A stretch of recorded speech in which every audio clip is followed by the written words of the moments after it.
What's up, guys? Sometimes the music kind of goes quiet, and you're like, hey, I feel like we might be live right now. Then you look over your shoulder. Oh, we Happens are live. every now and then. Happens to the best of us. Game number 2 between Hero and Violet is about to go up. It's going to be happening on Ohana, a map that's very near and dear to my heart. Yes, and we're not going to talk about it. We're not going to say because it means family. Okay, our players are ready. Go. I'm just going to make a double check. Really ready, guys? I think they're really ready, bro. All right. Go, says Rotterdam. Violet currently leads 1-0. Hero just asking for something. We'll figure out exactly what he needs. Now, Ohana is a map that does kind of favor the 2-base Protoss play, Kev.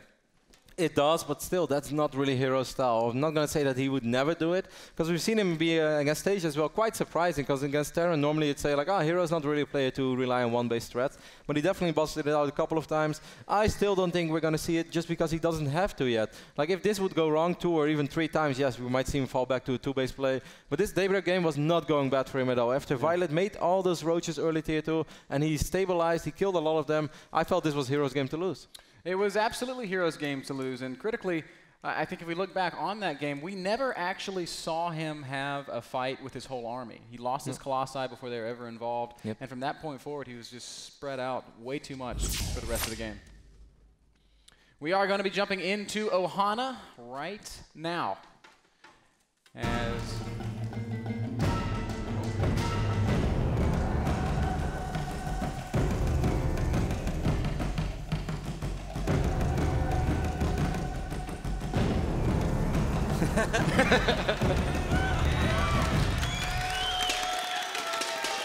That's awesome. That is awesome, man. I always kind of envisioned Ohana as like a beach paradise, but they made it sound like some dangerous jungle. I love how you're like never silent for any map introduction unless it's Ohana. Then you just watch it. It's like reverence, man. You know how it is. I love this map. I've seen so many great ZVPs on this map. Spawning the top left-hand corner of Ohana, the red Zerg player, Azubu Violet.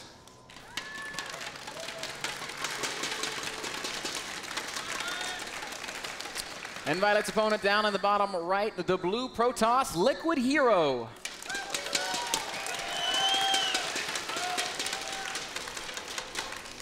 We can already see Hero switching it up a little bit, Ben. Previous game he went Nexus first. This time it's going to be the Forge before the Nexus. Now that might just have to do with the fact that Ohana is a little bit smaller than Daybreak. It doesn't take as long for a couple of Zerglings to run across the map and be annoying here in natural. So I guess that's why. You rather be safe than sorry? Hey, why not? Hero continues to scout early and often with his probe and is going to see the hatch go down. Not early enough to block that hatch, by the way, guys. And he's also going to be able to scoot over here into the main base where he will see this spawning pool finishing up. Yep, he is going to see it right now. Of course, nothing too funky yet. So we can talk a little bit about Violet's run this season. For the people who have been wondering, or people who have been following for NASL a long time, it's like, I think this is Violet's first season in the NASL. Is that correct? Yes, guys. At the start of the season, we invited 4 players who, based on the ranking that MrBitter and Rotterdam made, performed the best over the entire year. And Violet was one of them after all his consistent tournament performances. He got an invite. He gladly took it. And then ever since then, he's been on a rampage. He absolutely has been playing some phenomenal StarCraft. One of the best records in the North American Star League, undefeated through the regular season, only dropped like 3 or 4 maps. It was domination. And even in the online playoffs where he met up with Alicia, the runner-up of the NASL Season 3, he manhandled him, man. It was 3-0 as well. Even though Alicia looked good in one of the maps, and I always feel that the first map in a series like that can be very crucial. But Violet made a comeback, won that first game, and after that he looked dominant. And I would say even here in the offline finals, the Muslim is really pretty much the only player throughout this entire season that has pushed Violet to his limits so far. Yeah, that was an epic best-of-5 series that went all the way to game number 5. The Muslim narrowly losing in the round of 8. Violet has spotted Hero's probe scout, so he's going to at least be able to usher this guy off the map, and that's a really big deal. You don't want probes sneaking around. You don't want pylons going down in places that you can't see him, and as we can see right now, this is the only probe that Hero has out on the map. Yep, Hero of course just wants to confirm to make sure that Violet is indeed going for that 3 hatch opening, as we know is the standard in this matchup these days. But hey, Violet, we saw it before as well, even in the series against the Muslim, every now and then he does something crazy, and you want to make sure that that's not going on. You want to make sure 8 or 9 roaches won't suddenly show up when all you have is a Zealot and a Sentry, because then even as a Protoss you're going to be in a lot of trouble. Zealot will actually move right out, and then Hero's going to make 2 Zealots, which is a little bit different. What do you make of this, Kev? I think he's just going to run them across. Maybe what he did against Stefano when he went up with 2 Zealots and then he went for the Stalker is that he takes both Xel'Naga Watchtowers to make sure that the center of the map is absolutely clear. That he guards both Xel'Naga Watchtowers, then he's going to warp in the robotics facility. Then he went for the Warp Prism, and that's when he tried to go for the Sentry drop on top of this ramp. I actually very recently did an analysis on that game, so it would be very funny to see if he's going to do the exact same thing. But we'll see. He is playing 1-gate Robo once again, and at the moment is kind of sneaking around the side with these Zealots. Looks like he might try to do some harassment up at the 3rd base. But then he does want to keep those units alive. If he wants to follow this up with a Warp Prism play once more, and if he wants to force field Violet outside of his main base, he has to make sure that there is nothing in the middle of the map that is going to spot that Warp Prism. Now, at the moment, Violet has no idea about the Robotech. He is going to go ahead and sacrifice an Overlord through the main base, and it might be able to spot what's going on here. Zealots and a single Stalker are going to do some harassment here at the 3rd. Well, this is already quite annoying though for Violet. He's going to have to pull these drones away. This oh wow, that's so cute. Oh, that's so smart. Oh, skirting the edge there, and the Queen gets away, man. This is actually like a brilliant creep tumor.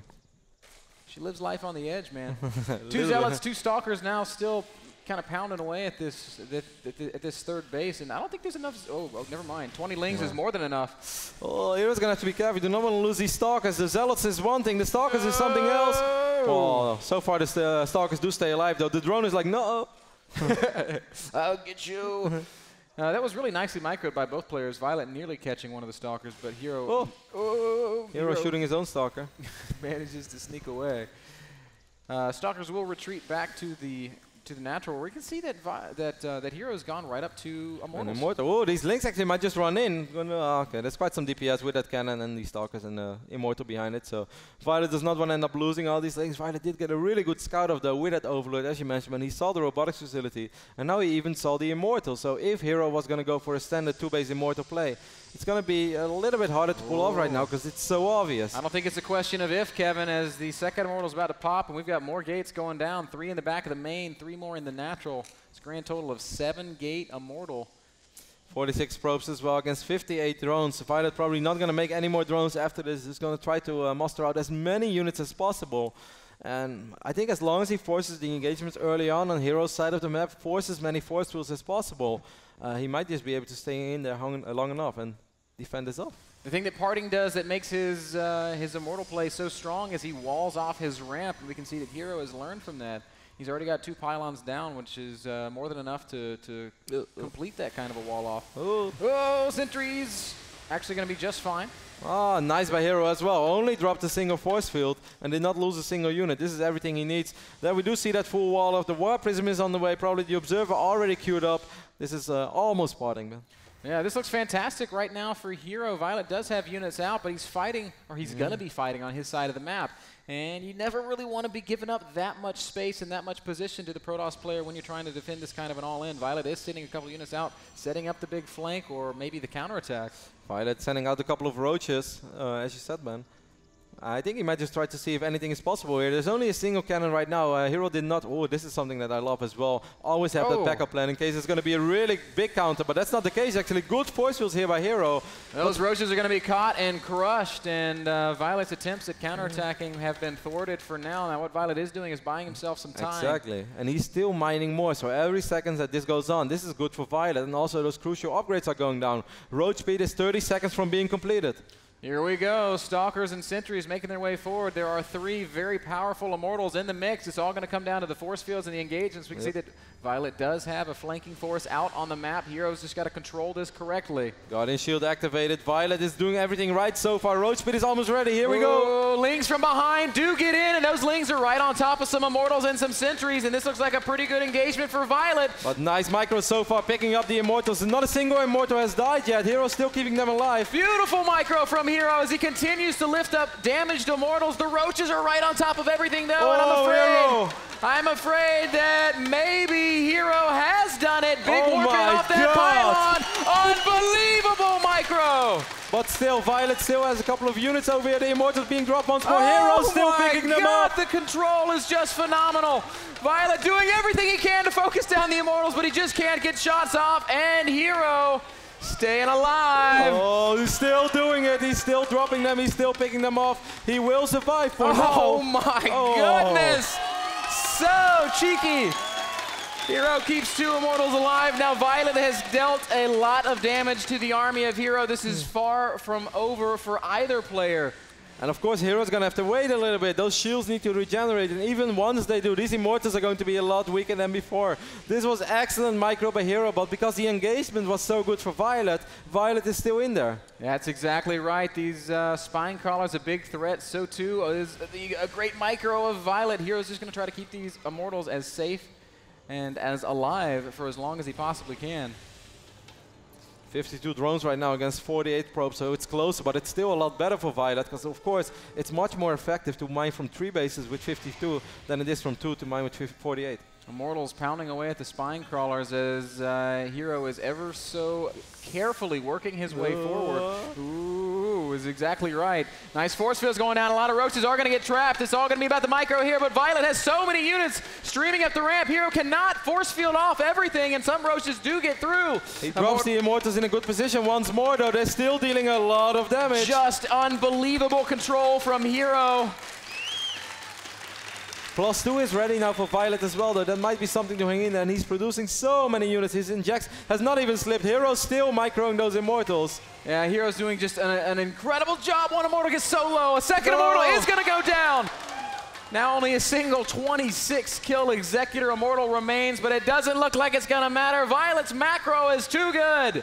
Violet with so many units, he never slipped on those injects, still produced a ton of Roaches and Lings, and with those +2 Roaches, he is able to push Hero back. Phenomenal, phenomenal play on both sides. Absolutely top-notch. 2 of the best players on the planet right now, guys. And that's always the problem when you go for the full wall-off. You need to have that full wall-off, otherwise you're so susceptible to counterattacks. But it also means, Ben, that once you have those Immortals out on the field, those are going to be the only Immortals that you have out on the field. Exactly right. You can never replace them. You can never reinforce with anything other than your warp ends. So Violet has basically, he's successfully defended this. He's going to immediately transition into Infestors. It's the exact right decision, guys. The worst thing you can do as a Zerg player in this spot is just keep making Roaches and Lings. I loved how the very moment when he finally killed that one Immortal and he pushed Hero back, the first thing we saw on the production tab was 12 drones. Like immediately. Absolutely instantly, realizing that he had stabilized and that he was safe. Hero's still trying to do some harassment here with these 2 Stalkers and his Immortal.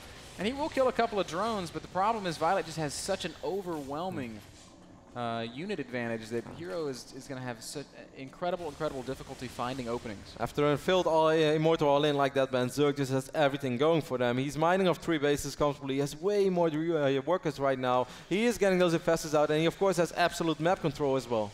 Oh, Immortal hammering away at this hatchery. Maybe he can cancel the building 4th base, but no. Violet is there once again and does defend his new expansion. Hero did take out this one Overlord, which was dropping creep over here, so eventually he will be able to go up to 3 bases, but of course this is super late. This is 17 minutes into the game. The main is running really thin right now. It's going to be mined out within a minute or 2. Yep, and I mean, he's going to try to take a 3rd, but he's still got to wait for this creep to recede. There was an Overlord dropping creep there, just another small detail. And Violet, you know, he checks off all those small things on his list of stuff to remember, I guess. Violet is pushing forward with Roaches and Zerglings. He can try to pressure this future expansion if he wants. Love how Violet still kept a couple of units over here, knowing that even though the Warp Prism left, it could always come back. Does not want to lose that 4th base, because of course that 4th base is really going to be what's going to put him so far ahead in this game. Oh, Hero. Down 70 supply, down 1 game already, going down 0-2 in a best of 7. It's not the end of the world, but it's also not an enviable position to be in. It's going to be an uphill battle. 7 Infestors are out on the field right now, and of course, Infestors are absolutely awesome units against these Immortal Sentry plays. That's exactly right. They just kind of shut down everything. They're great against the Sentries. They're great against the Immortals. They're great against the Stalkers. It's a good all-around unit. That's why we've seen Zerg players relying on it so much in recent history. Violet's going to try to make something happen, and that's a little bit more risky. Even though with all those Infestors, maybe with Fungus, maybe with Infested Terrans, I'm a little bit surprised, though. Oh, those are pretty good force fields. The Zerglings running into a wall of Zealous. Infested Terrans are going to be thrown down across the force fields. That's a lot of Infested Terrans. And they still have a lot of DPS. Even though the X were lowered in HP, there's still a lot of Infested Terrans right now. And Violet just going to push right forward through to this. The Roaches are actually dying very, very quickly. 4 Immortals over here in the mix. Violet is losing so many Roaches. He's going to focus the Nexus instead, and he does force the cancel. He lost a lot of units there. Yeah, it's hard to call that a victory for Violet. Hero's even going to blink forward aggressively. Picks off one more Roach. The biggest problem is still the economy for Hero. Hero right now really down to 1 mining base, while Violet is basically mining of 3.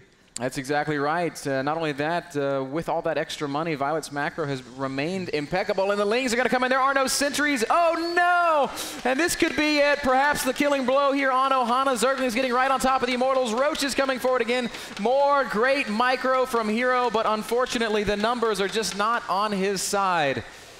More Infested Terrans, more Lings streaming in, and GG, Violet takes a 2-0 lead.